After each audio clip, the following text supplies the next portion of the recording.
wish we were chasing waterfalls somewhere in North Carolina. And I wish I was holding your hand while your hand was holding mine. Welcome to another episode of the Tailwaters Fly Fishing Podcast. Join us tonight as we talk with local guide Korey Hartley and discuss how he got into fly fishing and fly tying, his early trips to the South Holston River, transitioning from a hectic corporate job to guiding, what some of those early trips were really like, and then we're going to do a deep dive on his tungsten beads. Korey is the primary source for our tungsten beads here in the shop, and we're going to get into the nitty-gritty detail. We're really going to get into the weeds, and we hope you like it. Tonight, we're sponsored by no one, but we want to shout out the Blue Ridge Guide Association. It's an organization that's not just for guides. They do plenty of work to protect and oversee our local waters. If you live in the area or are looking to make a financial donation to an organization making an impact, check them out. And speaking of local groups making an impact, check out Trout Unlimited. If you're in this area, check out the Over Mountain chapter and or the Cherokee chapter. They're extremely active in cleanups, stream sampling, and fishing opportunities. If you live in this area, get involved, and if not, find a group close to you. We also want to shout out the Watauga River Lodge. The Watauga River Lodge was severely impacted by Hurricane Helene. It's taken about a year for them to rebuild and reopen. Please help get the word out that they're back and open for business. But before you do, you may want to lock in that date for yourself in late March or April because it's perfectly situated to hit the Caddis Hatch. It's a beautiful property run by great people. Let's help them get back on their feet post-Helene. Whether that means booking a room, taking a guided trip, or telling someone that you know.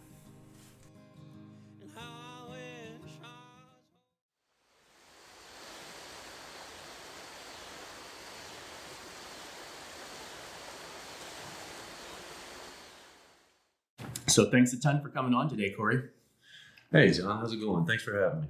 Absolutely, man. I'm super excited to have you on today.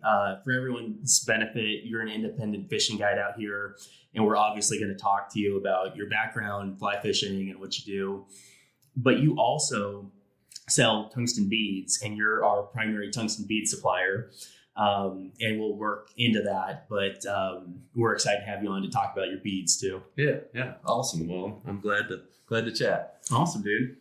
Well, we usually kick these things off with a little bit of a fishing report. So, what's been going on? What have you been out chasing? Or I know it's been kind of snowy here recently. Yeah, I was about to say last week I've just been chasing the snow a little bit. Yeah. Everything's been frozen. Actually, me and a buddy were looking to go and do some fishing yesterday. I was getting a little stir crazy and there's a river, hour and a half away. And we were like, let's just call some businesses around and see if the river's frozen. Well, it took one call. Yeah. And then I was like, I wonder about Boone Lake. And then I got to thinking and I was just like, cause it's in my back door. I was like, okay, I could play around on the lake or something like that. And I was like, well, if the river's frozen, the lake's definitely frozen. Like it just didn't register. And then, both of the rivers were low water and we just kind of ended up letting it slide. That low water thing's been tough.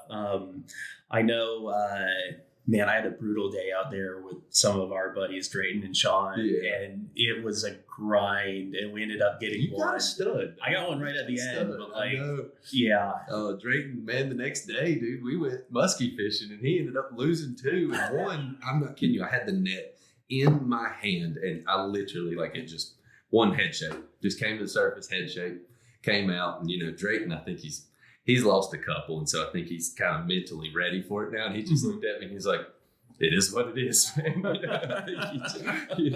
He's got that heart of steel for it now. I still get upset if I lose them bad. But outside of that, we've done most of January. We've kind of slowed down. Couple guide trips, but the weather's been pretty brutal. It was pretty stable up until Christmas, New Year's, and then it got we started to get a taste of winter. Yeah. But a lot of muskie, a lot of striper. We've got a lot of striper over here in Tennessee. I'm from Western North Carolina, and there's a lot of striper back home. Not as big. It's not as much of a trophy fishery. It's a little more of a numbers fishery, but a few different lakes actually, and they're fun. So get to go home, see my buddies, go catch a couple little stripers, and then head back over here and you can chase a hog, or you can go anywhere else and chase a muskie. Because Virginia has muskie, North Carolina has muskie, Tennessee has muskie. They all have striper. They all have trout. So it's. We're just right here in the epicenter. Yeah, I think a lot of people think of us as like they kind of don't think of us as a winter fishery, but there's some really cool opportunities. Amazing opportunities. Yeah. We have, Tennessee is known for having lakes, and I'm not just talking like Boone Lake, because it's actually on the bottom grade of the scale of trophy, because there are lakes that you get down towards Nashville, the Cumberland drainage, lower part of the Tennessee River drainage. And there's 40, 50, 60 pounders that come out on the regular. It's pretty impressive, I don't think I've actually ever put one in the boat. I've seen them in the boat. Of course, I've not been the lucky one that's had the hooks in them. But there's some studs out there. The biggest I've caught are kind of around the 20-pound mark out here. I've seen people have showed me pictures at the tap house and stuff, and they'll I didn't weigh it, but they're like, that's a 62-pound striper out of Boone Lake. I know. I'm like, it's wild. And what blows me away too is I've caught fish before that we've weighed, and you look at one, and a buddy of mine, Jimmy Cheers, way back in the day, we were fishing on the lower Watauga, and we both caught, he caught one first cast in the morning, and he was like, man, good striper that comes to the boat. And I was like, not bad, Jimmy. He's like, yeah. He's like, what do you think, like 10 to 15? I was like, yeah. And it really wasn't that long of a striper. But when we put it on the boga, it was 21. I was like, man, he's got some trout in there, and it really is all about the belly. But Aiden Blackburn caught one time, just right in the lower Holston, and it was, if that one would have been full, that would have been a 50-pounder. Wow. Yeah, it was for sure. It was long. It was about as long as my drift boat was wide. Wow. Yeah, it was a beast. Wow. Yeah. He hit it on my 7-weight on an Asquith. Yeah, and I was like, that thing's gonna break. I'll never forget. We had Nick Schroyer in the boat. He was sitting there filming it. It was 5-minute fight. Aiden put the wood to it. So it was pretty cool to watch. But so before I get ADHD and get off track, but we've been chasing a bunch of the stripes and the muskie. If you can't tell, I love my striper. And we fished together for the first time, and you continued my lucky streak on the muskie. Dude, 2 for 2. I'm the luckiest muskie fisherman that exists. I've been twice, and I've caught 3 now. So nobody has that. Yeah, nobody has that. See, I caught one my first trip. I actually did lose one that trip. Probably still the biggest muskie I've ever hooked. I was with a buddy of mine, Alan Broyhill. He's down in the Brevard area. Doesn't guide, but just big fisherman. Knows the Southern culture on fly guys. And so we were up there one day, and I didn't know it was my first trip. I just kind of pulled, and it just felt like it hit the log. And I did not know that, just like that, stop and no head shake. Start pulling up on the rod. I'm like, man, it's a branch, but it's coming at me. And then it hit the surface, and all hell broke loose. And I lost it. But I did not catch 2 more on my second trip like you did. It took a while to get my second one. You got the lucky streak going on, right? That horseshoe's leaning just right. That was awesome though, man. We saw 7 that day? We saw 7 that day. Man, that was pretty cool. Yeah. Jay Wade, that was so cool. We put in, I was like, we moved one right down there. And Jay's like, we're going to catch that one. And we went down there, and you caught that fish. I was like, man, he called it too. He was like, get ready. It'll be in this hole. And it really was in there. He knew exactly, man. That was epic. Yeah. What a fun day. Yeah. That was awesome. We'll have to do it again. Absolutely. Awesome. Well, let's go ahead and jump into it here. So we talked about it a little bit, or you talked a little bit about your home water, but part of this is getting to know you and a little bit about you. So you're from Western North Carolina, is that right? Yep. Lenore, North Carolina. I used to call it the North, I've got real good vocabulary and pronunciation. But right in between like Hickory and Boone, if anybody doesn't know, Boone's where Appalachian State University is. So we're right in the foothills. Wilson's Creek was in my back door. So I got that was actually the first river I fished on. Okay, nice. Yep. So fished on it, delayed harvest, thought you kind of know to jump in. And Man, it was just so cool. My first time ever, I'm probably getting off subject. No, you're good, man. My first time ever was just going, I was struggling.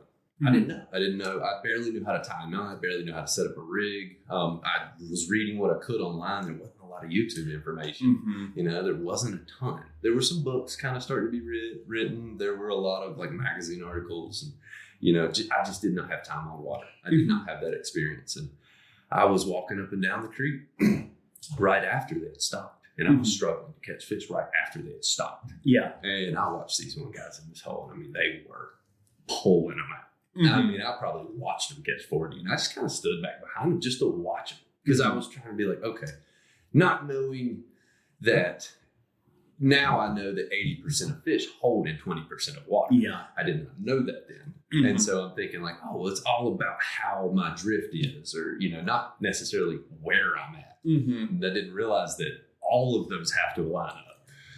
Those delayed harvest waters, if you're in the wrong place, it's really hard. It's a tough day. You're fishing to a ghost land there. And sure enough, I just sat back and watched these guys, and they were the nicest guys ever. And they were just like, hey, man, come on, would you like in the hole? And I was like, no, man, I don't know what I'm doing. And they were like, well, come down here. Dude, they brought me down there, and they put on a little San Juan worm, kind of showed me so you could see the fish. And so showed me the fish, kind of showed me where I should put it, how I should rig it. Like they got me started. And I don't even remember their names. Yeah. Just some random guys. And that's, that's why we're fishing guys. Yeah. Because we love what we do and we remember that first catch or that first big fish or that just full body joy of like everything's at peace at this moment. And yeah, it's a pretty amazing feeling. And so I love to share that feeling with other people. Yeah. That's awesome, man. How long was it before you started getting into tying? So a great friend of mine, he's a game warden back home. Great friend of mine, probably one of my best friends. He moved in on my street, and I had a friend of mine that went to my high school that his dad was a game warden, and he knew I was getting into fly fishing. It just all snowballed real fast. Like I had just gotten into fly fishing like 2 weeks prior. Okay. And he was like, hey, there's a guy that moved in on your street, I think. He's a game warden. He fly fishes. You should hit him up. And so I know this sounds so weird. Like I literally just walked down to his house and knocked on his door. He's probably like, who is this stranger out of the blue? Probably got a gun in his hand. He's like, I just moved in. Somebody's down here trying. So sure enough, man, he was just like, yeah, dude, I'd love to take you out and give me his number. And I didn't really contact him. I kept going. I didn't want to bug him. But I went back up to Wilson's Creek, one day, a week or two later. And I saw his truck and he was fishing. I leaned over the bridge. I was like, hey. And he was like, get down here, bluewing hatch. I got to experience my first bluewing hatch. And the stockers in the delayed harvest had been there for a month. So they had kind of learned what real food was. Man, I got to experience my first dry fly hatch. And I was epic. I mean, oh my gosh, I was just ecstatic. And sure enough, I didn't have the flies. He did. And he tied. And so that night he was like, man, just come down and we'll tie and I'll get you started. Yeah. And so tied a woolly butter, first fly ever. Try to tie squirmy on the second one. It takes a minute. That little guy he's squirrely. He likes to slide off that hook. So that one took a little, I think I got one tied that night, but it was definitely a little squirrelier. And then the snowball effect went. It was bad. And so that night, Kiger was like, hey, if you really enjoyed that dry fly fishing, let me take you to a river in Tennessee and show you some dry fly fishing. And so literally a month after I started fishing, I got introduced to the Holston. That was going to be one of my next questions. Ruined. First day I showed up, we caught like 40 fish on dry flies. Yeah. It was the old days before, before the pulses were a little weird. And so a little more consistent, I guess. Yeah. And man, it's just the bugs came off. Like he was like, we're going to go up here and the bugs are going to come off when the pulse hits 10 o'clock. Yeah. Well, it happened. And we just caught fish the rest of that day. And I mean, I don't think I fished Wilson's Creek that year anymore. Like I drove to Tennessee every day. Yeah. I was done. I mean, I had found home. Yeah. Yeah, it was pretty cool. So I remember because I lived in like the Raleigh, Durham, Chapel Hill area for a while, and I drive out. I fished Wilson's Creek some, and then when I found the Holston, it's like if I had the opportunity, have to do it, and it kind of spoiled me too because I know there's a lot of cool like Western North Carolina streams or whatever, but I was in this. I mean, the math is I can drive 4 hours and take a risk on something new, some little creek somewhere that may or may not pan out. The access may or may not be there. Or I go to the Holston and the fish are there. And one of the huge draws was the fish are there. And if you're not catching them, you're not doing something right. And there are tough days, but like you're not ever wondering, are there fish there? Yep. You know? Yep. So it actually accelerated my learning curve in terms of like doing stuff right, presentations, tying, all that stuff, because it's hard. When things get hard is when you learn the best. Yeah. That is for sure. That or quit. Yeah. You know, and I just didn't have that quit in me. Yeah. It was, I love these fish. And you could see them. You could Yeah. stand over top of bridges and just like, I could be like, look down. Like, look at that. Right behind a tire laying in the river. Now, the tires I don't understand. Yeah. That's an old timey thing. Yeah. Yeah. That's a whole different story. But yeah, you're exactly right. I mean, there were days, don't get me wrong, that first day we caught 40. I didn't come back my next day and catch 40 by Right. myself. I came back and I struggled. I Yeah. got my butt kicked. Mhm. There were times where I lost my cool so bad I would, I had temper. I would just throw that rod down in the water and like start walking for a second and be like, okay, Korey, come on. Like, we're doing this because we love it. Like, Yeah. you know what? They're not, of course, back then I was saying they're smarter, but Mhm. they're just more cautious. They Yeah. know. They live in gin clear water. Mhm. They see you coming. They Yeah. know. Yeah, you gotta be stealthy. Yeah, so, yeah. One thing too, hitting on that point, I feel like this is a really hard place to learn on your own. It is. When I started fishing out here, I was really lucky. There were a bunch of guys in my fly fishing club who took me out, took me under their wing. They'd been fishing out here for 10, 15, 20 years. And, they don't just show you their whole fly box on day one, but Of you course. keep hanging around, you keep asking questions. You're, cautiously, When you go fish with them, they've caught 30, you've caught 2, and then it's like, what are you doing? He's like, just put this on. yeah. And they give you the one fly. It's Yeah. like, don't lose that one. But dude, if I came out here and fished just on my own for, those first 10, 12 trips or whatever, I wouldn't, it's hard. It's a hard place to kind of ground yourself and figure out your initial rigs and what flies to be using and all that stuff. And especially because I came from small water, Mm-hmm. brookie water, Mhm. Wilson's Creek water. I kind of didn't really hold all that out, but I did. I learned and got into catching, the little specks, the little native brookies, and Yeah. all sorts of stocker water, all over. I'd branched, but back on that Holston, it was. Yeah. I mean, one thing, just as an example, like holding water. So like fishing that upper Holston sulfur hatch, like prior to fishing out here, I'd be used to like finding a pool and fishing the pool. Yes. And Now you have to break down that big river. Yeah. Into multiple rivers. Well, and even beyond that, when there's a hatch going on, like the biggest fish that I find during those hatches that are feeding, like they'll push up like right up into the riffles where like you're surprised their back is covered. They're so shallow. They're right up the head where the food's coming from, Yes. Um, I mean, it comes off the rock in their mouth. yeah. It does. Yeah, they know what they're doing. Yeah, those are definitely sometimes a little easier to catch Mhm. if you're rigged right. They still bite fast. Yeah. They know. Yeah. I mean, imagine you biting into a steak that's looks like it's cooked, but then it's frozen. But Mhm. you spit it out pretty quick too. Yeah. I mean, makes sense. Yeah. But yeah, it's that was my biggest thing is going from smaller rivers to that bigger river. Mhm. I read an article and it said when you get to a bigger river, break it down into multiple smaller rivers. Mhm. Maybe not hatch-wise, nymphing, things like that, but just understand that the Holston's a still water. There's ditches Yeah. everywhere. Mhm. And it doesn't necessarily have to mean that the rocks and the ledges create the ditches. Grass might create the ditches or create a ditch too, Mhm. or just a nice pool behind it. Like there's a lot of things that you might have a stretch on the river where there is a hole on your left, you're parked on a hole, and there's another hole on your right. Like, you're not just fishing this one side of the river. Now, there are times where I'm like, guys, on the right. Yeah. Then somebody's like, hey, should I throw to the left? I'm like, that's dry ground. Right. You know, So mentioning your guiding, how long was it before you started guiding out this way?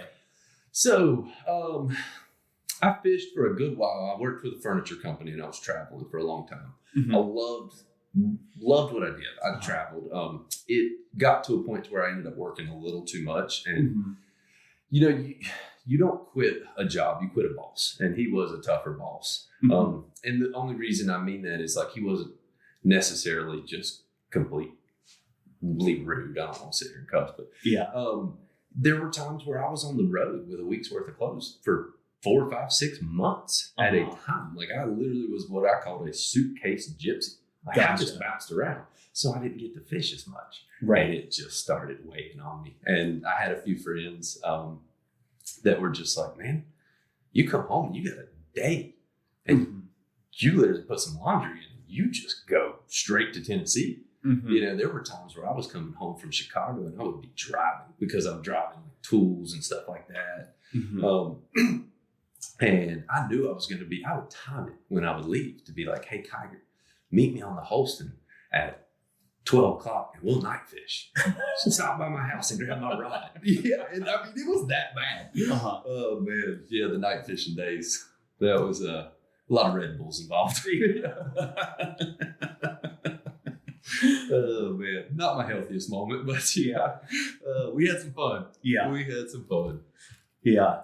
So you were doing this furniture company job, got a little burnt out on it, got a little burnt out on the boss, and then about 10 years. About 10 years. Yeah, okay. Probably about 10 years. Yeah. Maybe more around the 8 to 10 range. Okay. It took a while. Yeah. People recommended to me for years, Yeah. like, hey, you need to go be a fishing guide. And it finally just clicked. Yeah. And my brother actually was working in Boone, North Carolina. He worked with Justin Schroyer out of Trophy Waters, where I first started. His wife worked with my brother, and so that was kind of the start connection. And hit him up. That's kind of where it went. Nice. Yeah. And not to mention, they always caught big fish. Yeah. Trophy Waters for a reason, right? Yeah.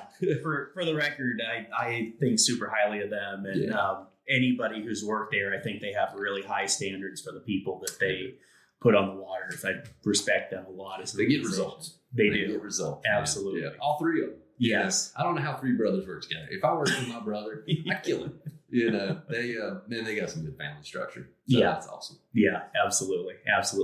So you started with Trophy Water, came up the curve on guide. What were those first couple trips, couple weeks like? I'm sure it's kind of like awkward getting into it. All right. So I was always a low water fisherman. I waited. I had done floats over here. I'd been fishing over here a lot, and I had started floating, you know, after about a year of wade fishing. My buddy Alan with stuff, he knew guys. So it's like, that's how the connection usually happens. It's not necessarily always what you know, it's who you know. And he knew buddies that had boats, and there was a Knox Campbell that worked up in mountain sports, and he would let us use his raft sometimes. I mean, we had good friends that were like, hey, you know, you kids are just gung-ho with it, man.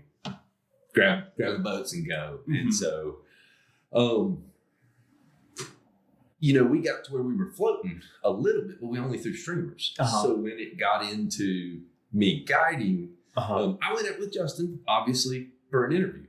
Well, we went out on low water. Right. So he was like, man, this guy's a stud. You know? He didn't realize, I didn't know a ton about high water. So I had to definitely hit the learning curve on that one pretty quick. Yeah. Which was awesome because he had a spare boat. I didn't even have a boat when I started guiding.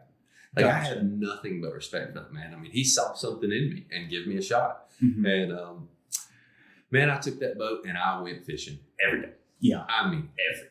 I went a lot of high water, a lot of low water, just learning, you know, really probing around.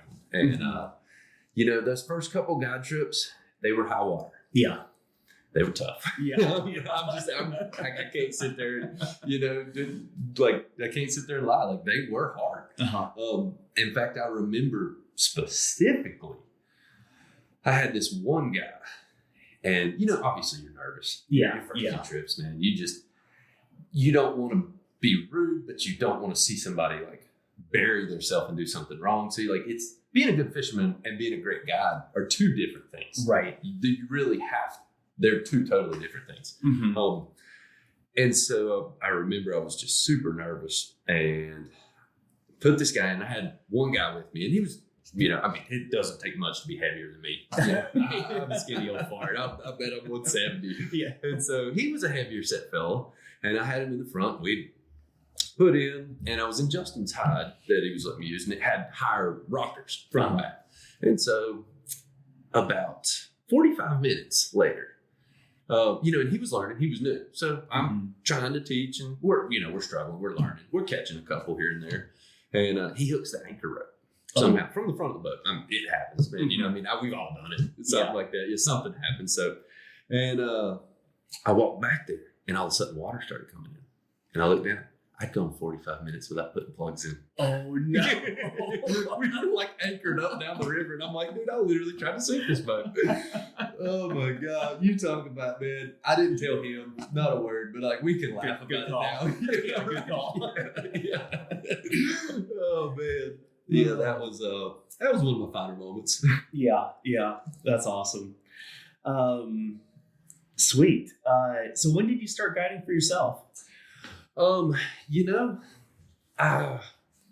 Appalachian Outdoors kind of got formed, and I know you want to talk about that too. It got formed for beads, and we'll get into that. But it was 2 years ago now, right about 2 years. Okay, yeah, maybe a little more. Yeah, I had been praying about it. I'd been thinking about it, and a lot of friends had kind of come to me, and they were just like, man, you should look into it. Mm-hmm.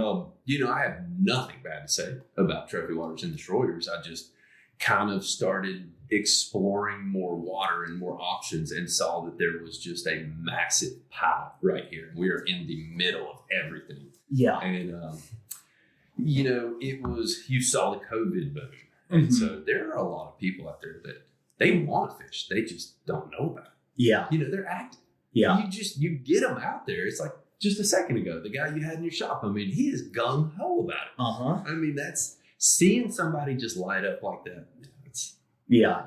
And that was me. Nice. Pretty nice. much. And we're in, I know like the South Holston and Watauga get so much publicity, and they're what draw people out here and everything, but there's a lot. There's a lot around here. And yes. Even when we were thinking about starting the fly shop, and it's kind of like, what do you name it? What do you do? Like all that stuff.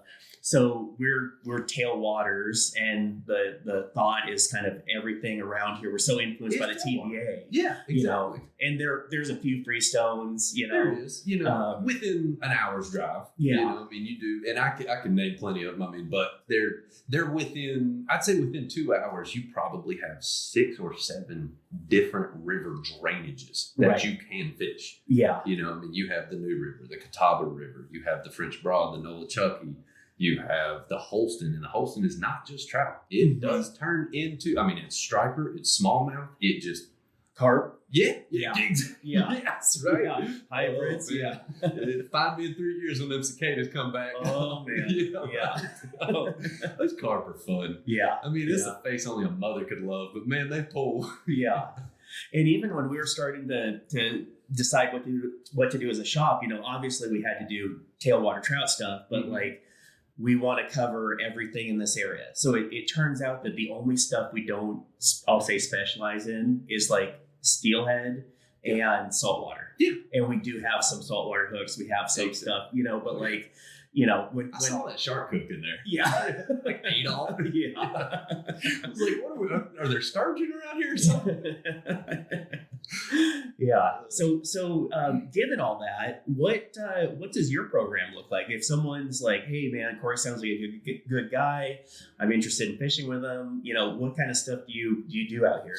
A little bit of everything actually. So obviously I love trout. Yeah. And over here with trout, you have nymphing is going to be your most successful. That's just, you're going to catch more fish. You're going to catch bigger fish. That's just part of it. Yeah.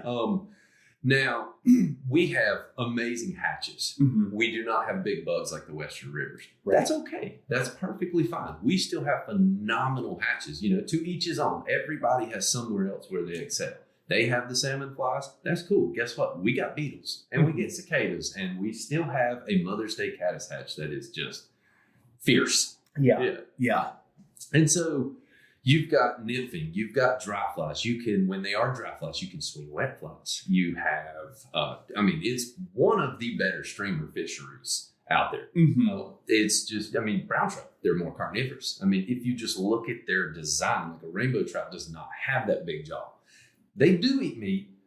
They're not designed by God to eat as much meat as a brown trout. Brown trout, his palate is a little different. Yeah. They'll eat about anything. Mm-hmm. Houston Brown, a friend of mine, told me, there were the baby swallows were falling out of their nest out of Hunter Bridge one time. And he was like, man, dude, I literally watched one eat one. Like a baby hit and a massive brown just rolled on it. I'm like, I could go tie a fly and throw it for years and wouldn't. Right. But it was just, then you think back, you're like, oh, well, maybe it was the splat. Maybe it didn't have to be a perfect fly. They just grab a big piece of black foam and just splat it down. But it's amazing how they're hard. They're hard as hell. Yeah. Man, are they opportunistic, and they will blow your mind sometimes. And there are I've seen some trout in these rivers. I have actually seen, laid eyes on, that could be, I don't want to give an exact inch, but they could be anywhere from like 35 to 38 inches. Yeah. I've seen some big ones. I've seen There's a few some too. studs. I've seen a few too. 50-pound stripers. Yeah. And then like you said, you got carp, especially when they're not generating as much in the evening and they're just running the pulses and the lower river gets a little warmer. Mm-hmm. Those carp will be in there. Dude, you mentioning seeing big fish. I just have to tell this story real quick. So I was fishing on the lower river one time, and it was like as that spring push of fish moves up, and I was fishing to this group of like fish in the mid and maybe upper 20s, and all of a sudden this school of striper came through that was like 20-pound stripers, which kind of put those fish in perspective. And then they cleared out, and this trout came through that was significantly bigger than all of those stripers, like that's significantly bigger. That's insane. Yeah. And I think those are just boom like residents sometimes. Yeah. Yeah. Sometimes they come up in the river and sometimes they don't. They can go deep enough. That lake is deep. Yeah. I think it's like 120 or 160. You'll have to correct me on it. Something like that. Yeah, it's deep. Yeah. You're not getting light down there. It's cold water. Yeah. He's perfectly fine. He may not have a lot of oxygen, but he'll just hang out until the winter comes around. Yeah. Well, I would categorize you as a super successful guide out here. I think anyone can check out your social media, your website, and kind of see some of the fish you post. And, just knowing you and talking to you, I know you don't post a lot of stuff that you catch. So you can improve your marketing a little bit. Yeah. I've had a lot of people tell me that. Yeah. That's for sure. And it's choose your strengths. Yeah. I had a girlfriend that was really good at marketing, and she's done a lot for me. She did my logo. She did your logo. She did my logo. Yeah. She's absolutely amazing. And so with that, choose your strengths. It's something that I do need to learn on, obviously, but I'm not the best at it. I really focus on fishing, perfecting these waters. Even like I still go out on these waters and learn. Yeah. That's what's amazing. Been here not quite 20 years, but been here a while, and I still learn. Yeah. But I also still like to go to new places and learn. And so, I probably could improve on the marketing a little bit. But so like when someone calls me, my big thing is, what is your objective? If your objective is just to catch a big fish, let's back up real quick. Let's see where your experience is at. And that's perfectly fine. We're gonna hunt a big fish. We just might not do it the first second of the first day kind of thing. Let's see what we're working with, what we might need to improve on, and then also fish behavior. Yeah. What if we go out? You could be a stick. but we go out on a day where the fish are just pissy. Mm-hmm. You know, it happens. And you grind all day for just a couple bites. Yeah. And then you miss those bites. Yeah. And it's, you know, it happens, but that's what's trophy hunting. Mm-hmm. How many times do you just not take that shot because you need the right one? But you better be ready when that one shot's there. I mean, it's not like saltwater, like sea cast, but it is in a way. You know, it is, you're picking which one you want to catch. And the way water refracts, a lot of people, that's a big thing. People a lot of times think they're on top of the fish and they're too close. They're a foot or two closer. And I'm like, you know, water kind of, it'll mess with you sometimes. And so there's just so many aspects to it before I get kind of ADHD and get off track. But I want to know what your goal is. Your goal could be a big fish. How do you want to catch that big fish? Do you want to catch it with a streamer? Nymph? Do you want it on a dry fly? Which can be done. I actually caught my personal best on a dry fly last year. Yeah, I know ADHD is going to take hold. I got to tell this story. So, real good friend of mine, Josh Owen, lives down in Florida now. He was out in West Yellowstone, Blue Ribbon Flies manager for about 10 years, but he had also lived in Florida, went out West Yellowstone, came back. So he's lived out there for a while, and he told me, he said, man, Korey, you know, I've never caught one bigger than 24. He was like, I think it's like 23 and a half. He said, I'm not kidding you. I think I've caught a dozen 23 and a half. So I've just never broke that. And I was like, dude, get over here in the summer and we'll do some sight fishing, low water sight fishing, which that's one thing that Holston is known for. But I will say, it is very hard. Yes. You know, you have to be prepared, patience and persistence. You have to send the same drift over and over and over. I mean, there's nothing that eats me up worse is when someone sends one drift and they're like, guess he didn't like it. And I'm like, man, we're going to have a come to Jesus meeting real soon. Yeah. So it's, you know, and you just have to steer where their brain's at. You know, their expectations may be a little ridiculous. Yeah. Because of what they see on social media. I mean, everybody posts so much. Why do I need to back into the marketing? I feel like sometimes like, why do I need to just jump into that? But, sorry, no, you're big fit, big. But so I got with Josh. He came over, and sure enough, we had fished for 3 days, and we did a lot of sight fishing. And Josh did beat 24, but he beat it by half an inch. Yeah. I know, right? Which was awesome, dude. I know I'm sitting here talking trash about, like, I don't want it to sound like I'm talking trash about a 2-foot fish. Like, that is a world-class fish. Yeah. I did not catch one until I showed up here. Like, and that just, and years after I showed up here. Yeah. And so we went out and we caught a lot of nice fish that week. It was a great week. And the last day we went out and we had a little sprinkle on us, a little hard rain, but it was like 5 minutes of a hard rain. Well, you know, one thing I've always said about this river in the summer is when you get a rain, you pull them nips off and you put them dries on because you know what's coming after that summer rain. They're popping off. And we didn't put dries on because we were sight fishing deep. Yeah. But I did change over to more of a sulfur bug because I knew they were going to start coming off. Well, you know, I've got, and I'll just say, I mean, it's a, you know, staple fly. I had a chubby on top. It was my top fly. And just a chubby Chernobyl. Like, I've guided these big browns for, oh man, not quite 10 years, almost 10 years now. And it just, I've had one, I think, come up and eat a chubby. One out of like thousands that I've caught. One has come up and eat a dry fly. And you talk to all the other guys, like they fished. Most of them fish like small yarn indicator because they don't come up. Right. They just don't do it. And sure enough, we're sending a drift and Josh has caught fish and it's the third day, / days here. And I go to like swing my drift out while he's going to finish his drift. And then I start pulling my line out from underneath his rod. And I just see a beak come up and I just like one of those like sidearm sets underneath. And it was a 28-inch brown trout. It was like 27 and like 3/4, but I'll round up on that one. Yeah, it was wild. Hit him, and he was on 3X and a chubby. So I was just like, Josh was like, we'll swap. And I was like, no, this one's on anchor. I caught it on anchor. Dude, a 28-incher on a it was pretty cool. Yeah. I'll never do that again. No. I'll never do that again. No. Don't let that set your expectations. Yeah, exactly. I've been doing this for a long time, and that was a complete and utter surprise. we do have a great terrestrial fishery. And so you can chase some bigger fish on dry flies, but it's the same as the sight fishing. Big fish are big fish, man. They're smart. They're cautious.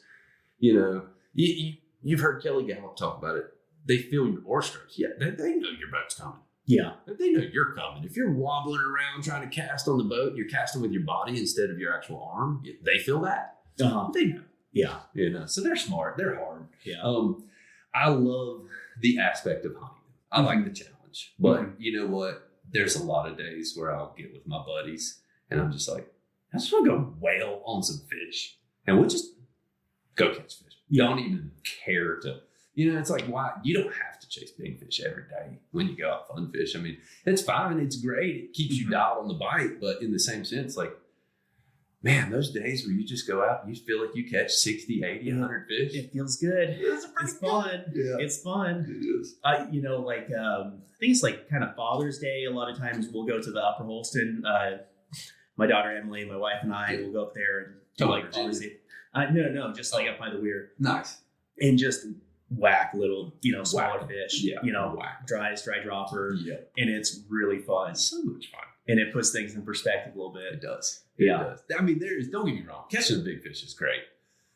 But there's days where you go out and, a day I went fun fishing. I did go fun fishing the big fish with Drayton one day this year.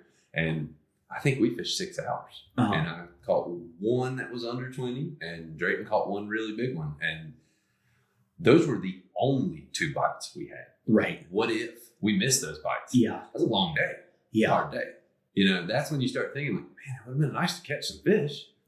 It's hard to do both. If both happens, I've had days where we do that. We float into the holes, we catch a lot of fish.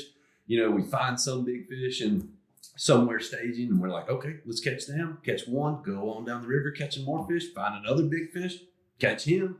The stars align. Yeah. It's not going to be that way every day. Yeah.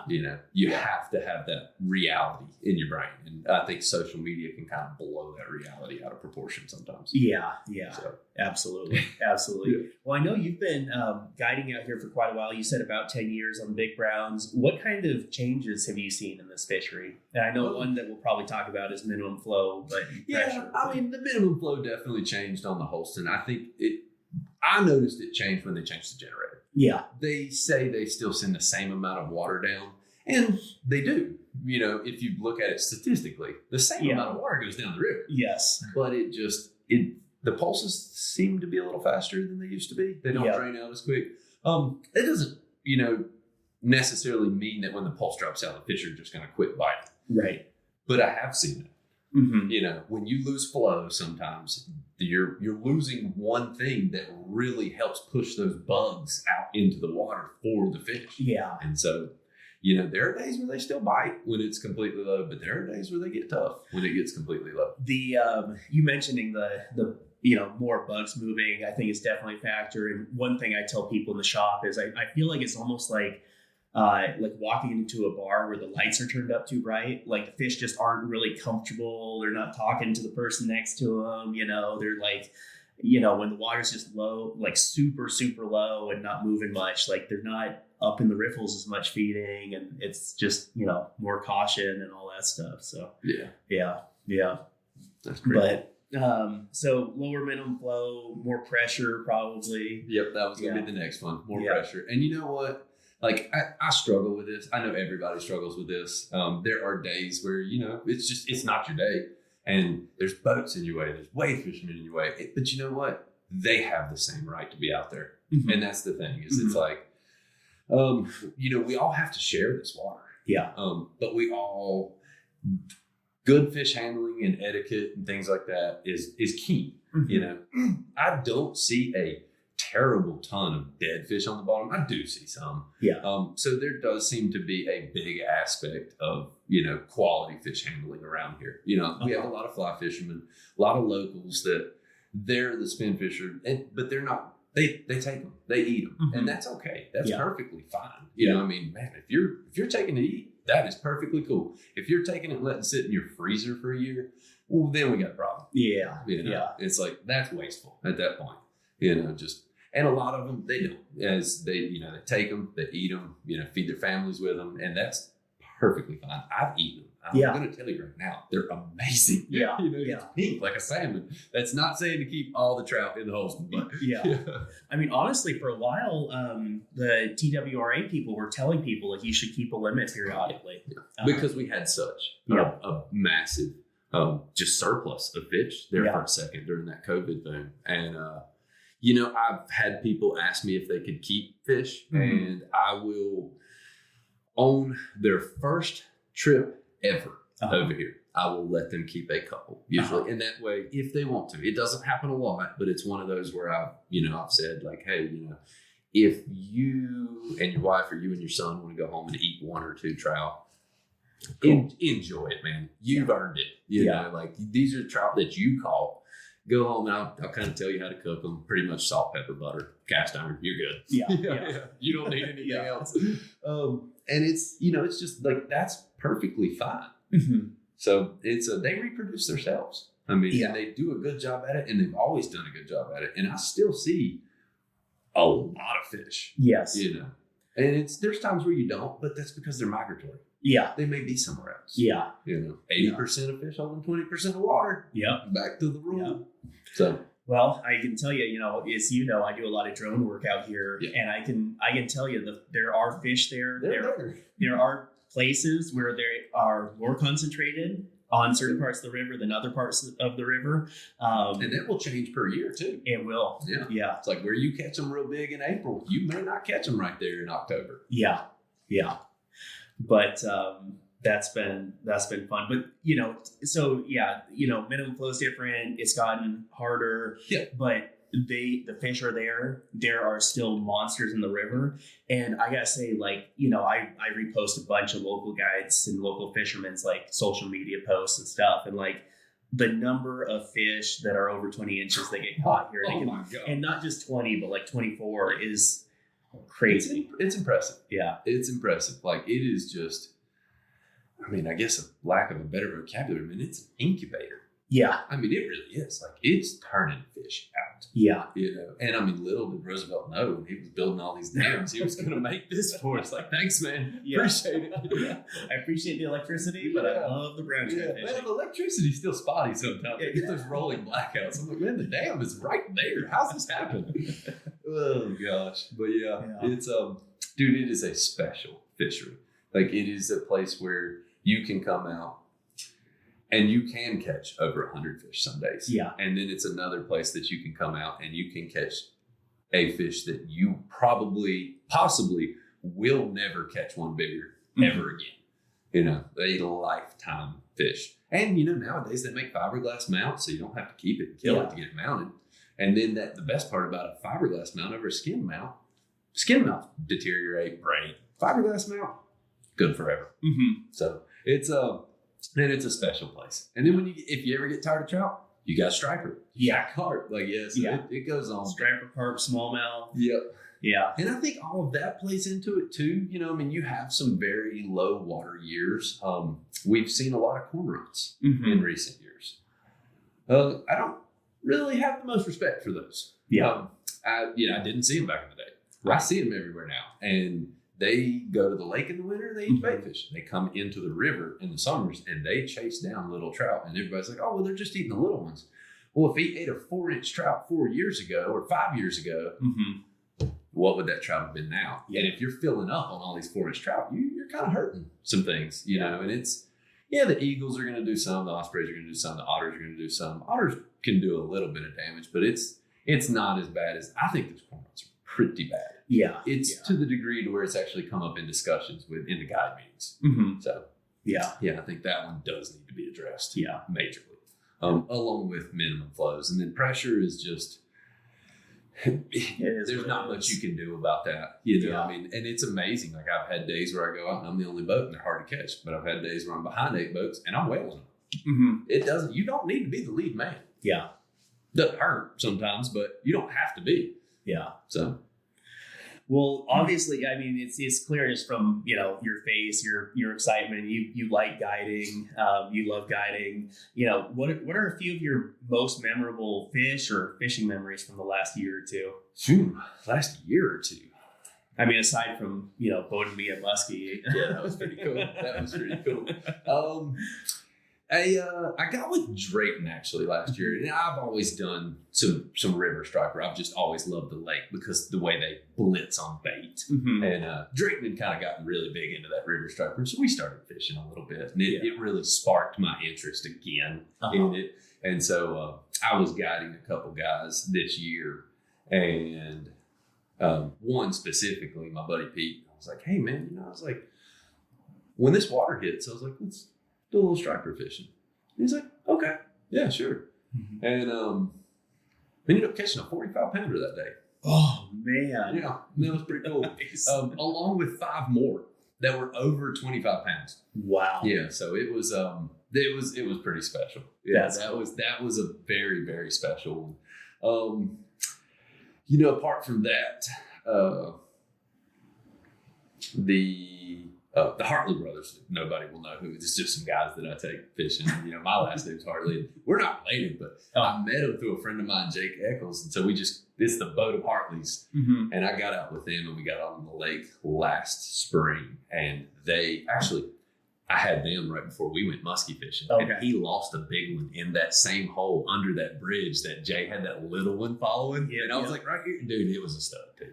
Mm-hmm. And I don't know how we didn't get that one, but so I was out with them in the spring, and you know, those trout, they roll on bait. They eat bait in the lake. Now they chase bait differently than the stripers do. And we're not going to get into that because that's just a whole different thing. Yeah. But I told them, I said, hey, you know, we're going to go out. There could be trout, there could be hybrids, there could be striper. We got to kind of be ready for everything. Mm-hmm. These guys are like major league bass fishermen. Like you should be watching them on Saturday morning. They're amazing. They came out this year and they took a boat and they caught more fish in a week of fishing stripers on this lake. And they've only been out here once with me, or twice actually. And they caught more striper over 30 pounds or 20 pounds to 30 pounds in a week than I bet I caught in months. Yeah. Now, granted, I was probably guiding a lot, getting out there, but they're impressive. Mm-hmm. And so we got out and they caught a trout last year that was the biggest one I've ever laid eyes on. Yeah. And of course, it didn't have a net. That's the worst part. Like we're sitting there, it's coming up. And I mean, it's March. Water temps are like maybe 41, 38, something like that. Mm-hmm. Like it's cold. I'm like, okay, I'm going to take my sweater off and see if I can get it wet underneath it and just kind of cradle him up and get him in. And we did. And everything was good. And then once we got a boat on and we put him back in the water and everything was good. But yeah, that was how big was it? 33. 33. Yeah, nice. She was a stud. And nice. I think 15.8 pounds. Wow. Yeah. Wow. Stud. Nice. Like stud. Yeah. I'll never forget that one. Yeah. And then, you know, we had I'd say probably one of the most memorable shad kills that I'll ever see. Mm-hmm. Like this October was, and it's, you know, and I'll tell the entire world, it is not that way every October. They do not don't think fall and let's go throw streamers and jerk baits. I mean, they eat at night too. They eat during the summer. Mm-hmm. You know, they eat in the spring. Obviously, they eat right after spawn. I mean, they've been getting it on for months. I mean, they want a sandwich. They're ready to eat something other than a midge. Yeah. And that was just that shad kill that came through this year. This year was good. It's the best one I've ever seen. Yeah. You know, 2 fish over 30. Yeah. I more fish over 30 than that's sad to throw that number around because I don't see that. Right. You see them swim by. I don't just catch them. You know, I mean, I'm not out there. There are guys out there that do. They catch some stuff. They go night fishing all the time. They throw the big baits. They slay them. But to just magically come into being able to guide someone into a 30 randomly bluebird sky. Right. You know, you're just like the worst scenario for streamer fishing. Yeah. And yet the stars aligned and them filet mignons were floating down the river and it actually looked like striper. Mm-hmm. They were blitzing the bait in the river and it looked like striper. And, you know, there were a lot of days where I noticed a lot of people were putting it up top and kind of racing in and things like that. And so all I did was I just went, you know, knowing where the fish stage, you can sometimes go a little lower and just be waiting on that wave to hit you. And I had a lot of success doing that. Good. So, yeah, it was fun. Nice. Yeah, it was a great time. Those are probably some of my 3 most memorable. I'd say one, and this one's going to sound a little weird. This was not guiding. This was just fun fishing. But, Helene hit us 2 years ago. Or year and a half, whatever. Yeah. And it did some very bad damage. And I was very worried about the brook trout. Mm-hmm. And so I was able to get up and do some brookie fishing in the, Holston River drainages. I'm not going to name brookie creeks. Yeah, those you can't pay those out of me. Those aren't coming. Those little guys are sacred. If you find them, cool, keep them. But some little brookie creeks, up in Virginia, like the Holston River drainage kind of areas, they all have them. Just go find them. And me and Grayson went up there, and man, it was pretty cool to see the brookies that were still in there. Nice. So that's a big. That makes it feel good. Yeah, it does. Yeah, to see those guys make it. I mean, they've been here since the Ice Age. Yeah. Yeah. Very cool. Like, they are the natives. Yeah. Brown trout's not native. No. They're wild. Rainbows, they're not native. California, yeah. Brookies are our natives. So they're cool. Yeah, they're small, but I mean, they are something to be said. They've made it through a lot. You got to imagine. Yeah. So I wonder how many Helenes they've seen since the Ice Age. So I'd say those are probably some of my most memorable moments of last year. Sweet. Yeah. And you mentioned one thing, but what are some of the little things that you do that a lot of clients wouldn't notice that kind of go into a successful day on the water? So you mentioned kind of knowing some of the spots to drop in and maybe being able to get in position efficiently. If you are going to fish to a big fish on anchor that you're sight fishing, it is 100. I'm not going to say 100%. It is major about where your boat's at. Yeah. That's all I can do is, I can lead a horse to water, the guy in the front of the boat. I cannot make him do what he needs to do. And everybody learns differently. Some people kind of need a little joshing, give them some jokes, be like, man, what was that? Like, what are you doing right there? Some people just need positive reinforcement the whole time. And that's perfectly fine. Some people need to fail. Me specifically, that's, I'm real good at this. I need to fail before I learn. And that's just how I am. And some people are just wired that way. And, everybody, there was advice my mom gave me when I was first starting. I was working with Justin at Trophy Waters, and I was like, Mom, they're just not getting it. I was like, and I'm just so frustrated. And she was like, Korey, she was a 4th grade teacher. She's like, Korey, everybody learns differently and at different rates. And I was like, man, that stayed with me forever. And so you got to think about it. Like, there are some people that do show up, and I mean, it's usually going to be a woman or a child. They are the biggest sponges, unfortunately. It does happen that way. They listen the best. They pick it up fast, and they are usually the ones that it's just like, oh my God, I got a big one. And you look over and you're like, oh, wow, that's a giant. So then I might turn into a drill sergeant because, you have to bark orders kind of quick to make sure you get them in. But it's all in good fun. It's because I'm passionate. I want them. I'm never cussing at them. But it's, I'm, maybe at the situation. Yeah. So it's, I'd say the things that I can do to help is what matter the most. Yeah. Because you cannot make someone do it. Now, we're here for guidance. We're here for teaching. We can only, tell you. And then once we tell you, it's not definitive that it's going to work every time. That's why it's called fishing. It's not called catching. Yeah. You got to be ready for that disappointment that he may not like it, or you may do a bad cast, or he may eat and you miss the set, or you may hook him up and lose him. We are talking about trophy fish. This isn't a 14-inch trout that you're just going to rope in. Yeah. And we use small tippet over here, 5X, 6X, 7X. Yep. Actually, I don't think I almost pull 7X anymore. I finally said, screw it. I'll go 6.5. But after that, man, it's like tying with a piece of hair. Yeah. So, I'll do it if I'm targeting small fish on the upper. That's Yeah. fair. With that really, I'm right there with you. I'll come to your shop and buy a spool for that. Oh man. Well, speaking about the shop, let's get into the beads. That's one thing that I don't want to pass over. So when did you start importing tungsten beads, and how did all of that come about? Oh boy. Okay, so actually my neighbor introduced me to a guy that did it back in the day. Mm-hmm. Had bought some from overseas. And so I did kind of have a little leg up to kind of get in the door.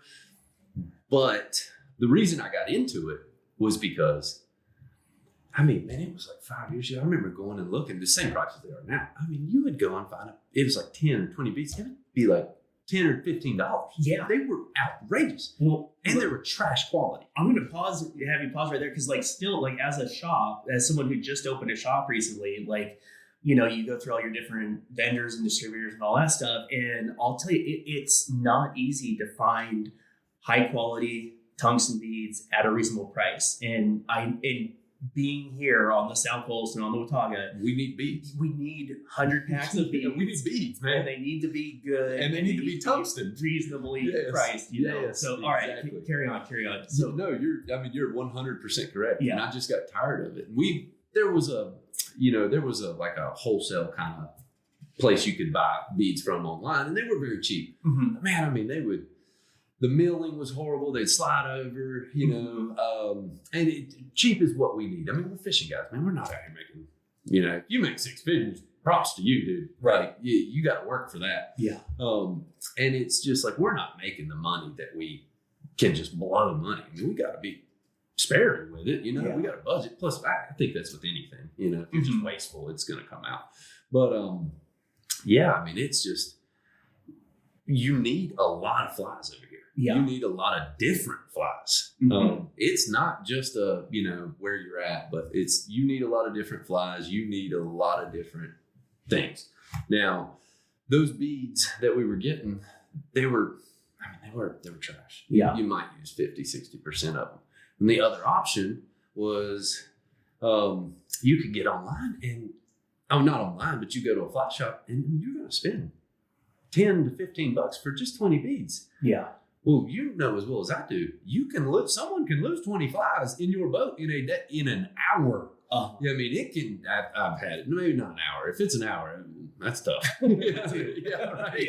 Yeah, I was about to say, but too, I've had guys that have really lost them in a lot of ways. And it, like you said, I mean, everybody learns at different rates. So it's not me sitting there ridiculing them. That's just, you know, that was a day. We were in the mud that day. We were in the thick of it. Yeah. So we just, you know, and it was up to me to teach him differently. He needed to be taught a different way. And so, but for those days, you need you need a lot of flies. And so, and you just need a lot of variations, and you break fish off. I mean, it's just, you have a day where you catch 80 fish, man, you might go through 5 or 6 flies where they shred them. Those brown trout have teeth. Yeah. You know, so it's, that was a big thing for me. And nowadays it's not as much as it used to be old school, you know, split shot weightless, maybe a little bit of lead wrap. And you can still definitely do that. And it definitely has its aspects where it's great on these rivers, but 90% of the time you need nymphs down deep. And the best way to do that is to have a good quality bead. Yeah. Maybe some split shot, but it doesn't hurt to have that bead to kind of go ahead and finish that extra foot or 18 inches out to have you fully vertical. And that way, when he does bite quick, you know. So yeah, that was just a big thing for me. And so I noticed I was just, you know, I hated the price, I hated the quality, I hated everything. And so, got to just, I think it was just one night we were just sitting there having drinks tying, and my neighbor was like, well, I got a guy, and introduced me, and, you know, they were good. They were a little bit better quality than they were like the online wholesale kind of stuff. Yeah. And so I was like, all right, I'm buying these for me. I'll sell them to my guide buddies. They'll be nice. Well, the agent that he connected me to actually transferred to a different company that had better quality. Now the price did go up a little bit, but it had a lot better quality. And that was where I really noticed like, wow, like having a bead that is like that slot is milled tight. We have more material in there. So you're obviously heavier if you have more material. The hook eye hole. I mean, there were times where I was putting 3 O's, I still do, on a size 18 MFC or even sometimes a size 20. And then I'm folding mills, man, you could about put a 4 on some of those with that hook eye. Not talking trash about them. They're a bigger hook. They have a bigger hook eye. Like it's, I like that tight milling because we're on still water that's very clear. We need small flies. And so small flies that need to get deep need as big a bead as they can without being Marvin the Martian. You don't want them down there looking like Marvin the Martian, but you need to get that fly down. Yeah. And so if you have more material in that bead because the slot's tighter, etc., and the milling's perfect, there's nothing worse, and I know you've done this, than getting to the end of a fly and a bead has a burr on it and you go to whip finish. And man, and it's not one where like you held it tight. Like when it tears the thread, material starts falling off. And you're like, man, now I gotta go back to the legs, the abdomen right there, and the thorax. Like, okay. Yeah. And so that's frustrating. Yeah. Nobody wants to do that. And that kind of sparked everything. And just it really snowballed. And then it just sparked me to really start looking for multiple suppliers. Like, can I find better quality? Can I find cheaper? What, and it was a rabbit hole. Yeah. Don't get me wrong. Like there were many a nights where I was up late and, I'm from Western North Carolina. We're not going to sit there and say, not bilingual, but I'm not bilingual. You don't speak Mandarin? Yeah, I don't speak Mandarin. I know. Where was Aiden when you needed him? Yeah. Oh man. But yeah, so it was one of those scenarios. I mean, it was Google Translate. They don't write you. They're on different time span. They're not writing you emails when you get off of work. You got to write those emails to them at their time. Yeah. At 1, 2, 3 a.m. And so there was a lot of sleepless nights that went into it. And then again this year, but that was a whole different story. We'll get into that. Whole different story. We don't even need to. Yeah, that was just a. So one of my questions was going to be how like things have evolved, what your first order was like versus things now. So it seems like you've got higher quality of beads. I assume you're ordering way more beads now than you were back in the day. It's I've actually done this without, of course, I don't do any marketing yet, well, except for Grayson, but I did not have any sort of like capital help. Right. I've done this solely on, and so I hate saying this now. Somebody could probably break into my house and steal $80,000 worth of beads. I mean, I'm just gonna say you better have a pickup truck now because there's a lot. There's 3 walls full. I need a warehouse. I know, but it's we offer beads from a 1.5 millimeter all the way up to a 5.5, which I always call that rod breaking happiness right there. That's a rod breaking size. But they work great for like jig streamers, things like that. And then you get all the way down to the 1.5s, and then you have countersunk, you have slotted, you have now this new jig off, insta jig, teardrop style bead. I have slotted comb heads. I have dumbbell eyes. I've actually been looking into different models and designs with companies, like how a bead should be. I mean, there's been a lot. We're not going to go too deep into that because that is a rabbit hole, and I don't really remember all the stuff I've read on emails. But yeah, there's been a lot that we've gone into, and with the price of tungsten over the years and the tariffs and things like that, I have even been looking into new material, like new metals. That could possibly be cheaper. So, I mean, there's been a lot. Yeah. I sit back sometimes and I'm like, man, how did I get here from there? Like it's just, you start walking up the steps. I guess next thing you know, you turn around, you're like, man, I've made it a ways. Well, and I'm gonna ask you again. We're kind of like jumping into a question that I had, but I was gonna say don't give away any secret sauce, but give people an appreciation for the work that you put into and the attention to detail. And so I'm gonna push you on it one layer deeper. Like, so I know, like, working with like multiple languages, Google Translate, off hours, staying up late at night. There's also a lot of product testing I know that you've done. Like, what else haven't you told us about? Well, I've got a client of mine that took fishing. I met him through my buddy John Connors, Bears here fly fishing. So I actually met him this year, and he worked for the DoD. Mm-hmm. He actually took some beads and got some 3D printed designs, got with me and saw how, like, maybe we could change these designs, what the composition of the beads were, like, all right, how much tungsten's in there, how much filler, how much alloy, and then we've actually been looking into hooks to, TBD. We'll see. Yeah, but there has just been a lot of looking into, it's always ever changing. Mm-hmm. It's always advancing. What can we do to advance it? Yeah. And then of course packaging. Yeah.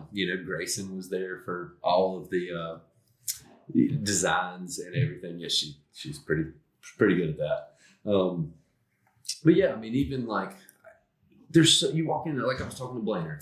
Yeah. You walk into a fly shop and everything's plastic. Mm-hmm. Well, we're conservationists, right? But yet we're filling up the landfill with plastic still. So the craft paper bag was a big fan of mine because it's very eco-friendly. Mm-hmm. I've been looking into possible, different, biodegradable plastics and stuff like that. And so it, it's always advancing. Yeah. As soon as you sit still, you're falling behind. Yeah. Keep going. And I'll mention just a couple things because, when we sat down to stock beads in the store, I knew I was going to be having a ton of beads in the store, right? And so we talked. I hadn't used your beads before. You gave me some samples. You actually called me while I was on the NOLA Chucky with John Connors. That's right. That's right. Yeah. It had been an amazing smallmouth day, and then you called. And you were like, "Yeah, I'm opening up shop. I'd love to buy some beads." I was like, "Man, this day can't get any better." Like, I took your beads, and I mean, I've got beads. You mentioned those like online kind of wholesale type places, and I'll say back when I started fishing out here back in the day, like I kind of thought of tungsten beads, they're a commodity. Like, I'm just gonna buy the cheapest tungsten beads I can find. I did that for years and years and years and years. And you don't know till you know. You don't know till you know. Yeah. So, I mean, I had those. I had some that I got from, I'll say, like more reputable brands, more reputable sources out there. And I've got like decades of beads that I've been dragging along with me, right? So I got your beads and I got all of them out. And I mean, I was like weighing beads on gram scales. I had my calipers out and I was measuring beads. I was like, okay, your beads are as good or better than. Is this actually 3 millimeter? Yeah, is this actually a 3 millimeter bead? And then the milling, it didn't hit me until I got out and went through that exercise that those like wholesale beads that I got for $1 cheaper per 100 or $2 cheaper per 100 were actually not very good. And one thing, like I'll mention just as an observation, is like the countersunk beads. Like, your countersunk beads have a fairly tight tolerance and they don't slide onto any single hook that you put them on. No, they're very tight. And so some people might think that and they're like, oh, this bead doesn't fit my hook very well. Well, it's like that for a reason. It's because there's a lot of material in that bead and they get it down. You put it on the right hook, it gets down. There it is. Maybe you need a bigger bead on that hook. Maybe you fly down. Yeah. Maybe you drift swinging. You need a bigger bead. You never know. Yeah. It's just one of those things. Was it Humphreys that said it? The difference between a good day and a great day is a split shot? Yeah. Okay. Yeah. So there you go. That results into maybe not split shot, but more weight getting down. And, I'll mention one other thing. There's a local guy. So you had been selling at Hunter Banks, I'm pretty sure, for a while. So there was a guy to talk to who it was hard to get your beads here. And he would drive down to Hunter Banks to get them over, like, there's some nationally known brands that, and he was like, they just suck. The milling sucks. Their quality has fallen off. Yeah. And I get it. Everybody's has. Yeah. But one thing, like, I think as a shop, like, sometimes you you drive around, you see other shops, candidly, like other shops import their own beads sometimes. And, in the back of my mind, I was like, how many beads are we going to be selling? Should I like try and like source my own beads or whatever? And then I see what you go through and I know how much work you're putting into it. I'm like, honestly, I'm going to let Korey do that. And like, you're literally guiding with them every single day. Why would I think I can do it any better? I'm just going to roll with that basically. Like a lot of guys in this area use your beads. If there's a problem, you hear about it immediately and you fix it immediately. Yeah, we will address it. Yeah. Right then and there. Yeah. And more often than not, I already know the problem because I'm using the beads. Yes. Yeah. And it is in the process of getting changed. Yeah. I did have a batch that came through last year that I know just were tarnishing on me pretty quick. Mm-hmm. That was something that just got changed immediately. Yeah. And, it has been addressed. It's been fixed. And now you quality test for that issue ahead of buying beads now from a new source. I think we went like 50 some days. Yeah. On a dip. Yeah. Dip and set out before I ever saw like the sheen of the copper, like not even tarnished. It was just like starting to dull after 50 days. I was like, oh, we're good. Yeah, I was like, if that fly makes if a fly survives 50 days after getting wet every day, and it hadn't been broke off, tore up, chewed up by a trout, I was like, dude, props to you then. Yeah. I mean, first off, I want to know what that fly is because that's a pretty durable fly. But to have a bead that lasts that long, I'd say by that time your hook's rusting out. Yeah, exactly. It's when you can get that durability and that quality. I mean, and at that price, what else? Is there is nothing. So when people pick up your beads and they're looking to say like, why is this so good? Milling is one thing we talked about. And just for people who may not know that term, that's kind of the size of the holes that are drilled through the bead, basically. The slot. The slot. The hook eye hole is what I would call it. But And you put a lot of attention into that, and I'll Very let you. so. Is there anything to say about that? Well, back to like we were talking on the Holston. So you want a small fly, but you want to get down as deep as you can. Plus, you have current too. The Watauga seems to have a little more current. I mean, it's got more gradient and it's got a higher, lower minimum flow. Yeah. So I mean, you do need to get your flies down sometimes. And so with that, if you can put if the hook eye hole is smaller, and you can put a bigger bead on a smaller hook, and that hook, that eye hole holds it, well, you're automatically getting deeper. Well, then you've got a tighter slot. Not only are you getting more material, but here's the coolest thing that even Braden was telling me that he loved one day. He was like, man, dude, when I throw like a 2.5 on a 20, MFC, he's like, no joke. He's like 2 thread wraps and it's damned it. You don't have to put a massive thread down to get wide enough to catch the outside of the slot to stop the bead. Right. And then now you've already clogged it up for when you get there to whip finish. So if you just put 2 or 3 wraps in there, you're heading down the shape. I mean, you're in good shape when you get back to the bead whip finish. Yeah. So that was another big thing. And I know we're getting like real decked out. That's what we want to do. That's what we're doing. We're nerding out. We're nerding out. We're nerding out. Color. So how have your colors evolved over time? Oh man. So when I first bought, it was no joke. It was copper, silver, black nickel, some golds here and there. Then let's see, it went from there. I started doing some metallic pinks and some metallic reds and some fluorescent chartreuses and oranges. And now, I don't have the exact number, but I think it's probably over a dozen colors. A dozen, 15 colors, something like that. I have the availability to actually make any color that anybody would ever want. So to anybody out there, if you have some sort of, model bead like I offer, or those crackle ones where they, they just run it all through the disco. If you have any ideas, don't be scared. As a can of worms, you might be.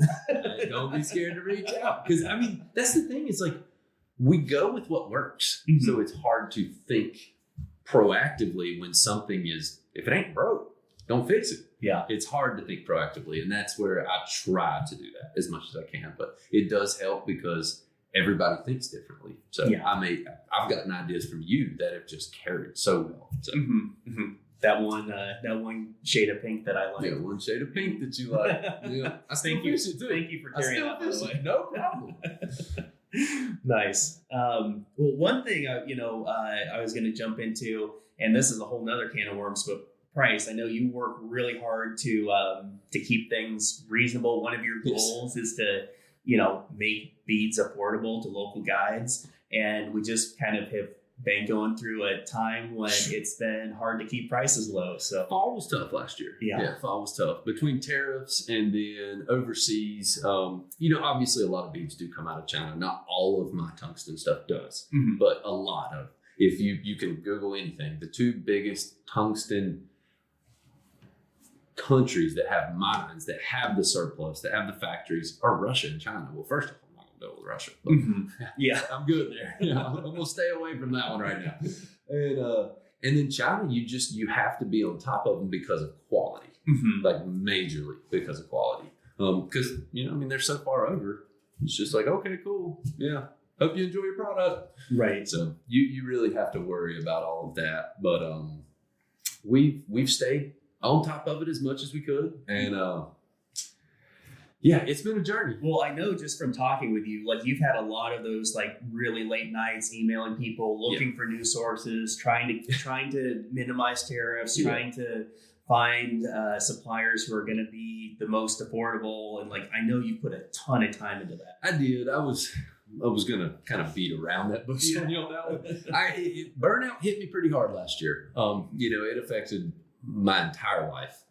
It's one of those where I just, I got off of work and I was working every day. I was not paying attention to my schedule. And next thing you know, I was looking down and I worked from middle August to New Year's straight. Like it was a lot. I might have had a day off every 10 or 15 days, and that day off, it's like, well, you need to relax and rest and do something, but yet you want to go out and do something for yourself and go hike, or you want to, go play with your pup, or you need to do laundry. I mean, errands, life gets in the way. And so it was hard to do all of that. And then on top of that, working every single day and coming home, and I'll explain why. You come home and you immediately take a nap. And the reason you have to take a nap is because when you wake up, I've got a GSP, so she's got energy, and I've got to go play her. So I'll go wake up, I'll go play her, come in, I'll do some laundry, I'll start with some dinner, and then maybe tie a fly or two. And after that, we're getting 9, 10 o'clock, and I've got to start emailing China. Right. I've got to start emailing Vietnam. I've got to start emailing Bangladesh. I've got to, there's a lot going on, and then it's late, and then you wake up really early because obviously you have to get some sleep, but you need to see what they've replied to you.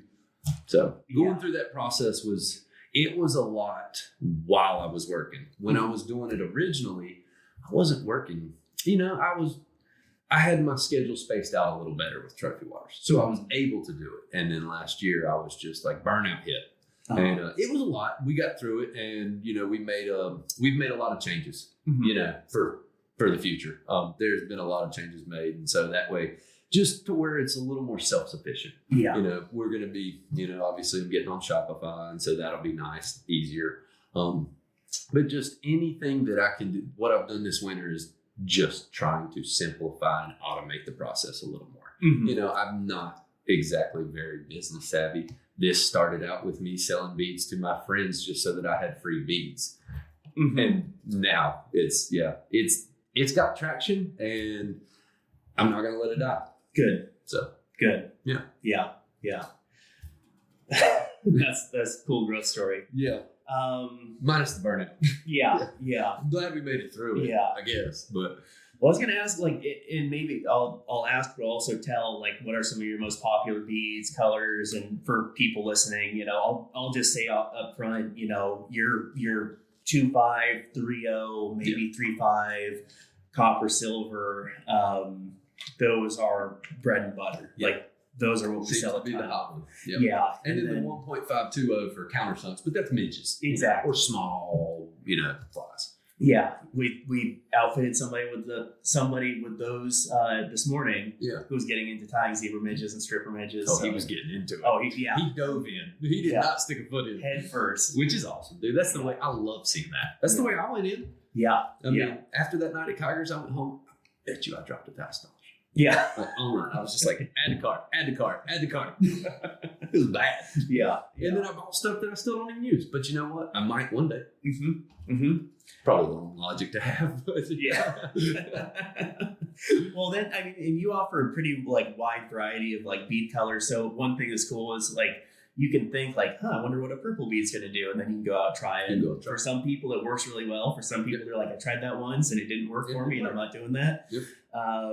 By the way, don't ever try something just once because water flows, weather conditions, fish activity, try it multiple times before you roll it out. Yeah. We also sell a good number of, there's like a light pink metallic bead and then a dark pink metallic bead. And I think we probably move more of the light pink, but I personally fish that dark pink a lot. You know, and I actually like the red a lot. Yeah. I do. Yeah.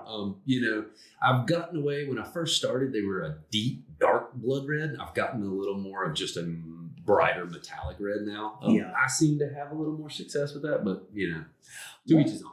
I was asking guides for stuff to ask you about. One of them asked about the silver in your silver beads. If it's always, they were like, that's it's white. It's the brightest silver they have ever seen. And you know what? They migrate to it. Yeah. It's amazing to see, like, not every day, you know, like, don't take that as just go tie your whole box full of silver, but when they are on silver, they will move a lot farther for that silver. They see it. Yeah. And that's the Marvin the Martian look to me. I was because, like, you can see him in the water. I'm like, man, that thing looks alien. Yeah. And it's, I don't know what they're seeing, you know, if it's oxygen bubble or, you know, what. But they dial in on that silver for sure. And, you know, I forget exactly who it was that asked me because I was getting, let's see, there's a plain and then there's a nickel. The nickel is the one that's like in between black nickel and silver. And that's what a lot of people sell and they call it silver. Right. That silver is like white. Yeah. And yeah, they seem to really like that. And then obviously black nickel, matte blacks, you know, those are staples. I've got a black with gold flake on it. I mean, it's really pretty. We've got somebody who loves that. Yeah. And it's really pretty. Don't get me wrong.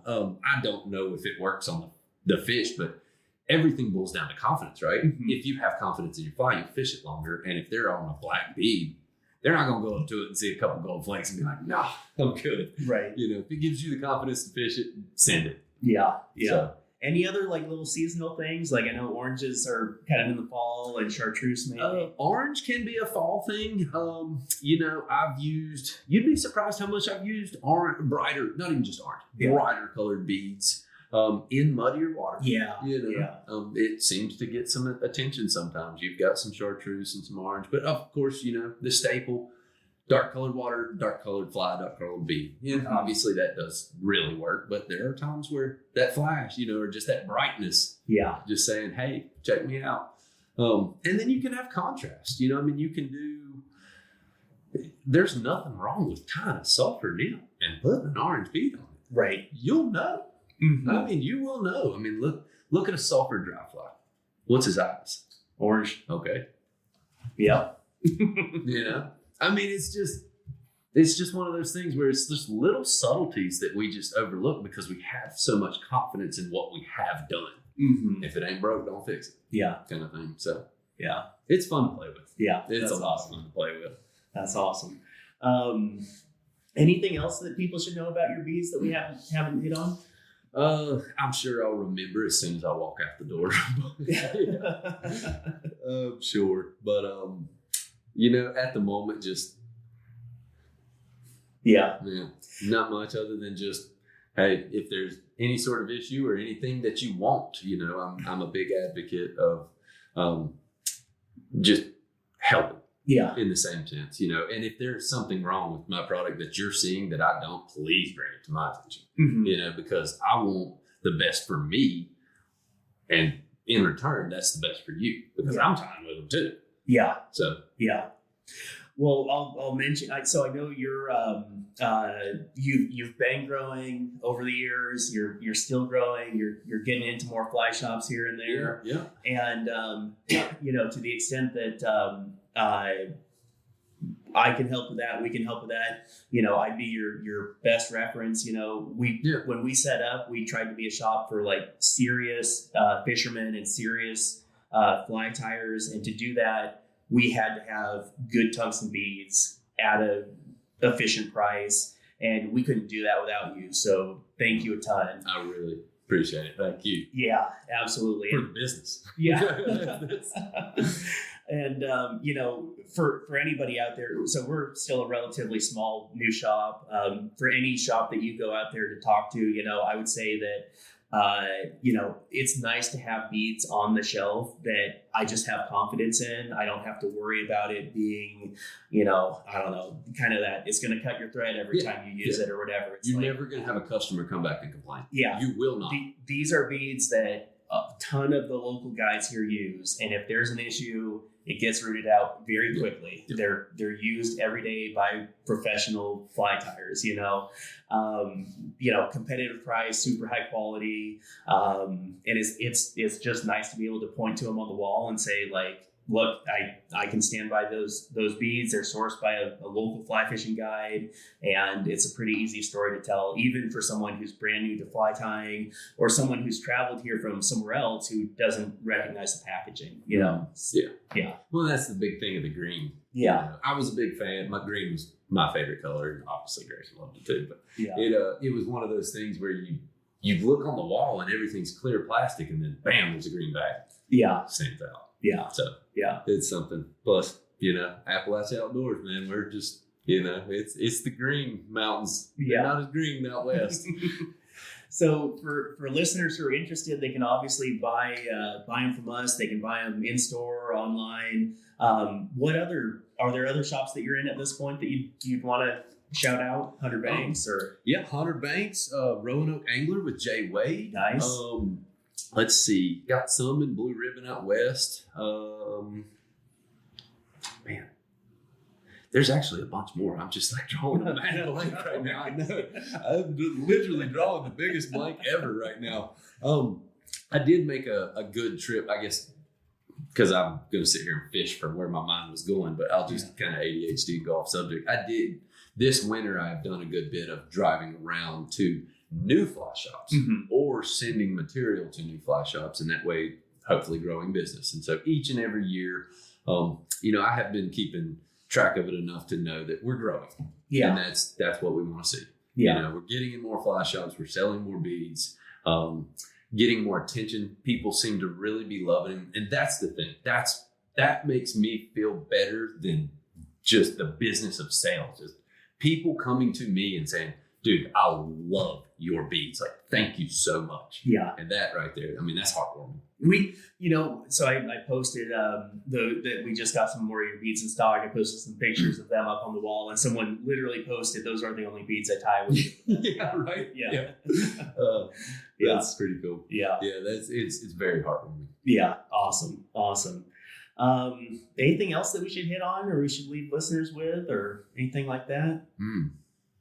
We can go fishing. We can go fishing. We can't go fishing. What? It's gonna be a little warm. One thing I will say is, one thing I truly like about you is you fish for a living. You order crazy tungsten cones and stuff and beads for a living. You still like to get out there and fish. And I know when I even thought about doing this, one of the biggest things I was scared of is getting burnt out on it. And some people get burnt out on it, and it's sad to see. It is.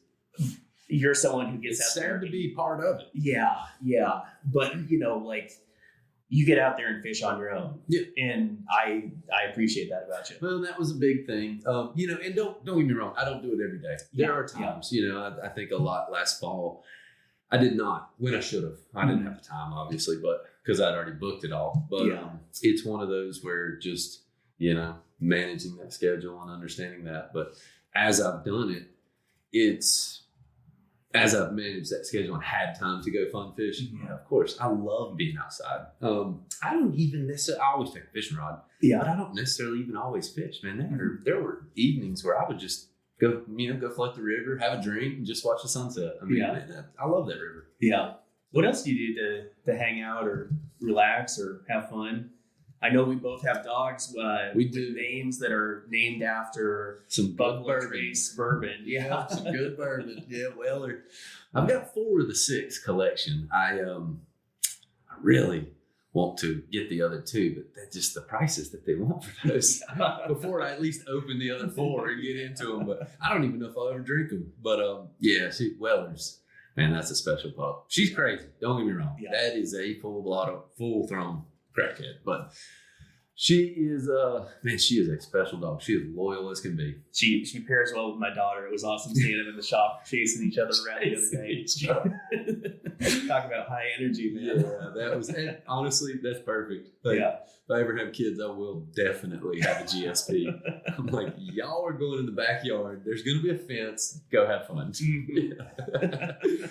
I mean, she works great, and she's good around kids. Now, she likes to, she knows shake. Yeah. She knows high five. So that's, I did have her pop my little niece one time in the face because she was putting her hand up and Weller was like, oh, you want a high five? And so, but that was the only like downside. Outside of that, man, she has been absolutely amazing around all my little nephews and nieces. And yeah, she's a special pup. That's cool, man. Yeah.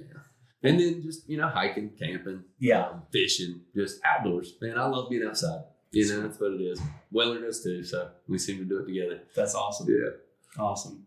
Well, thanks for coming in. I appreciate it. I appreciate you. Appreciate the beads. Appreciate hanging out and fishing together. Always, man. I appreciate you having me in. Totally. For people, before I forget, for people who may want to fish with you, or if there's a shop out there who doesn't carry your beads but might be interested, how should they get a hold of you? Korey at appoutdoorsco.com, or you can just find App Outdoors on Instagram and just shoot me a message. We've got Facebook, we've got Instagram. If you need, you can always look on the back of the bag too. If you find one in a fly shop, they are there. Order a pack from me, and that'll have order a pack from John, and then you got it. There you go. Best way. Yeah. Order a few packs from John. Well, awesome, man. I appreciate you being here, and let's get on the water again before the season picks up and you're back out there 24/7. Yeah, let's do it. Awesome, dude. Awesome. Thanks. Thank you. Well, we really appreciate Korey for taking the time to talk to us. It's always fun. We also really appreciate all the time that he puts into bringing us quality beads at reasonable prices. You can find them at our store, in person, or online. You can also check your local shop, and if they don't carry them, tell them you'd like to see them. Thanks everybody for listening. While your hand was holding mine, and how that fire's burning hot, but it can't keep up with your touch. And so, girl,